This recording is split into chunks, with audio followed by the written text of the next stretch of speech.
नमस्कार। दिनांक 14 नवंबर को विश्व भर में वर्ल्ड डायबिटिक डे विश्व मधुमेह दिवस मनाया जा रहा है। विश्व मधुमेह दिवस हर वर्ष 14 नवंबर को फ्रेडरिक बेंटिंग के जन्म दिवस के अवसर में विश्व भर में मनाया जाता है।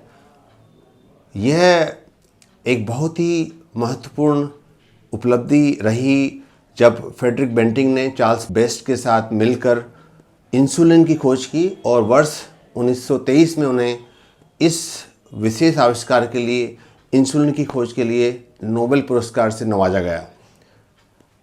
विश्व मधुमेह दिवस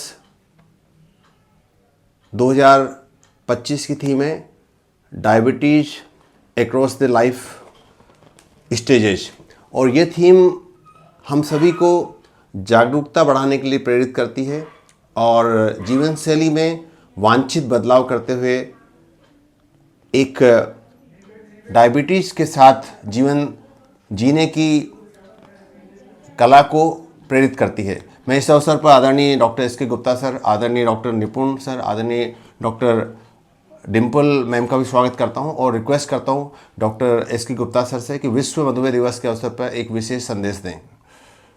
डायबिटीज़ जैसा कि अभी बताया आपको, एक तरह से एपिडेमिक की तरफ फैलता जा रहा है।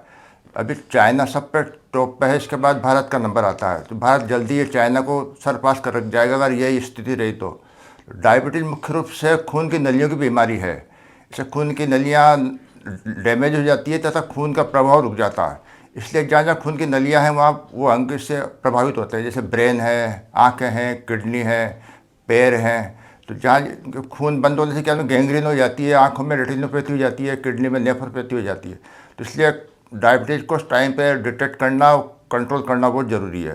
इसलिए 40 साल के बाद हर आदमी को अपना ब्लड शुगर टेस्ट करवाना चाहिए तथा आँखों की जांच करवाना चाहिए। अब इसके इलाज के बारे में डॉक्टर निपुण बताएंगे आप। अनकंट्रोल्ड डायबिटीज़ से या लंबे ड्यूरेशन ऑफ डायबिटीज़ से आँख के पर्दे में होने वाली जो बीमारियां हैं उसे हम डायबिटिक रेटिनोपैथी बोलते हैं।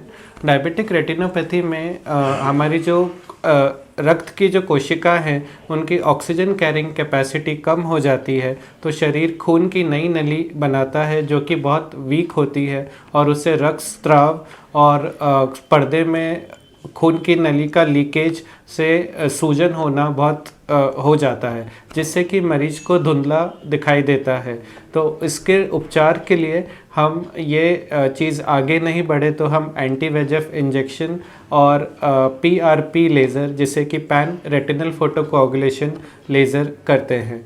तो जिसका अर्ली डिटेक्शन बहुत इम्पॉर्टेंट है, बहुत ज़रूरी है, जिससे कि हम इसके आगे रोकथाम कर सकें। और डायबिटीज़ से होने वाले मरीज़ों में काला पानी का और मोतियाबिंद और डायबिटिक रेटिनोपैथी तीनों का इंसिडेंस काफ़ी ज़्यादा देखा गया है। धन्यवाद। अब हमारे बीच डॉक्टर डिम्पल माकोनी मैम उपस्थित हैं, जो कि डायबिटीज में होने वाली अंधता के बारे में बताएंगी और किस प्रकार से डायबिटीज में होने वाली अंधता को रोका जा सकता है। डायबिटीज में ब्लाइंडनेस की रिस्क 25 गुना अधिक होती है, तो किस प्रकार से इस ब्लाइंडनेस को रोका जा सकता है। नमस्ते। जैसा कि हम जानते हैं कि 73 मिलियंस इंडिया की पॉपुलेशन जो कि अफेक्टेड है डायबिटीज़ से, तो ये बहुत कॉमन बनता जा रहा है। डायबिटीज़ का रोकथाम के लिए पहले तो हमको अपना ब्लड शुगर कंट्रोल करना है। ब्लड शुगर के साथ साथ रीनल टेस्ट भी करवाना है, रीनल फंक्शन टेस्ट, और कोलेस्ट्रॉल लेवल जैसे कि लिपिड प्रोफाइल पूरा करवाना है। रिपोर्ट्स में देखा गया है जितना भी HbA1c जो कि 3 महीने का कंट्रोल बताता है, अगर वो कंट्रोल है तो 39% प्रोग्रेशन के चांसेस, जो कि शुगर के जो प्रोग्रेशन होता है उसको रोकता है। तो इसकी जांच के लिए सबसे पहले HbA1c, lipid profile, serum cholesterol, ये सब करवाना है। किडनी फंक्शन टेस्ट जिसमें सीरम क्रिएटिनिन, यूरिया आता है। इसके साथ साथ ब्रिस्क वॉक अगर हम 1 घंटा भी करते हैं उससे भी शुगर का काफ़ी कंट्रोल होता है। अपने आप को खूब हाइड्रेट रखना है, लो कार्बोहाइड्रेट डाइट लेनी है। बाकी डायबिटीज़ के लक्षण जैसे कि धुंधलापन दिखता है। अब अगर सूजन ज़्यादा हो जाए जो कि वेसल्स को, छोटी वेसल्स को अफेक्ट करता है, तो मैक्यूला जो होता है उसमें सूजन आ जाती है, तो उसके इन्वेस्टिगेशन ऑप्टिकल कोहेरेंस टोमोग्राफी होती है। अभी इसका प्रोग्रेशन अगर ज़्यादा बढ़ता है तो फिर खून की नलियाँ बनने लगती हैं जो कि वेजेफ रिलीज़ करती हैं। तो उससे क्या होता है, उसके लिए एंटी वेजेफ इंजेक्शंस हैं जो कि वेजेफ को कम करते हैं। और ये जो खून की नलियाँ हैं ये काफ़ी सॉफ्ट होती हैं, तो इनके काफ़ी टूटने के या फिर ब्लीडिंग करने के बहुत प्रोबेबिलिटी होती है। तो उसके लिए हम वेजेफ को कम करने के लिए PRP जो कि पैन रेटिनल फोटोकोएगुलेशन लेज़र करते हैं। और अगर ये हैमरेज ना रोका जाए तो आगे जाके वो खिंचाव भी डालता है रेटिना में, जो कि ट्रैक्शनल रेटिनल डिटैचमेंट करता है। अगर वो बढ़ता है तो उसके लिए विट्रेक्टमी जैसा प्रोसीजर किया जाता है। धन्यवाद। Thank you.